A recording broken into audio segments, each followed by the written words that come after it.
still my guest. John P. Davidson is on the phone. He's the author of the cover story for the January 2014 issue of Harper's Magazine titled You Rang. He is also on the air to talk to us about a book called The Obedient Assassin. And sounds like he actually participated in crossing the border to see what it's like, the border of Mexico and the U.S., to see what it's like for those folks. So a fascinating interview. I hope the phone is working. Good morning, John. Good morning. Hi. How are you, Larry? Good. How's the line right now? Is it better now that we're on the air? I'm sorry? Okay. It sounds like you're still having a problem hearing us? Yeah, I'm still having a hard time hearing you. Okay. I don't know why, because you sound perfect. If you can hear enough just to tell us about the book, then we'll try to say little and let you say a lot. Tell me about the book, The Obedient Assassin. Yes, well, it is based on a true story. It's about the assassination of Leon Trotsky in 1938. The man who was the assassin was a young Spaniard, and he was recruited for the operation. It was a Stalinist operation, and his mother worked for the Stalinist secret police in Spain, and she recruited him, and he was never really told until the very end what he was getting into. He was told that his job was to go to Paris to infiltrate the Trotsky's inner circle. And it's the book. He meets a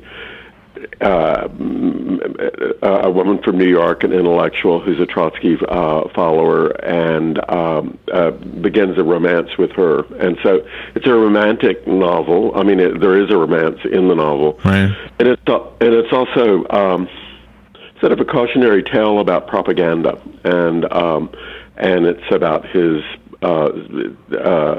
It's about his journey. Okay. Hopefully you can hear me right now. So it's a novel, but it's really a true story. Did you have to take an educated guess on the parts you didn't have the information for? I'm sorry. Did I have to do what? It's a novel, but it's a true story, right?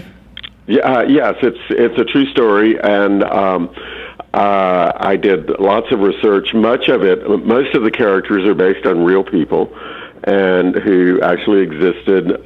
Most of the, it's very well researched. Some of it, of course, it is fiction, and so there was, there's some filling in the blanks. Okay, thank you, and that's kind of what I was asking. I apologize for the phone issue. I don't understand it. You sound wonderful. You sound great, but obviously you can't hear us that well. John, let's just I do have a copy of the book. Let me give it away to a listener. It's called The Obedient Assassin.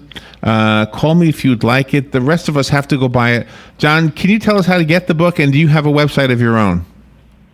Yes. Well, it's available through Amazon, and I also have a website. It's John P. Davidson, and it's a Delphinium. It's published by Delphinium, and today is actually the pub date. Okay, excellent. You are definitely invited back. We'll figure out what's up with the phone, so maybe next time we can talk a little more comfortably. John Davidson, thank you so much for being on the air with us today. You're quite welcome, Larry. Thank you. We'll take a break and be right back. Today in Florida Ag News on the Southeast AgNet, the additional sign-up for USDA's Natural Resources Conservation Service Gulf of Mexico initiative also includes an additional county.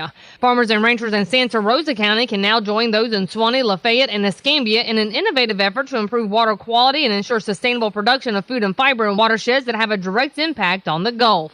Santa Rosa County farmer Mickey Diamond has worked with Florida NRCS in the past and is excited to now be included in the Gulf of Mexico initiative. Even though, I've probably worked with it some the last 20 years, sometimes our farming changes and stuff, the NRCS helps us, evolve to keep in practice, and they really helped our county. Although applications are accepted on a continuous basis, February 21st is the date set to make fiscal year 2014 funding decisions for the Gulf of Mexico initiative, along with the Organic Seasonal High Tunnel, On-Farm Energy, Longleaf Pine, and Working Lands for Wildlife initiative.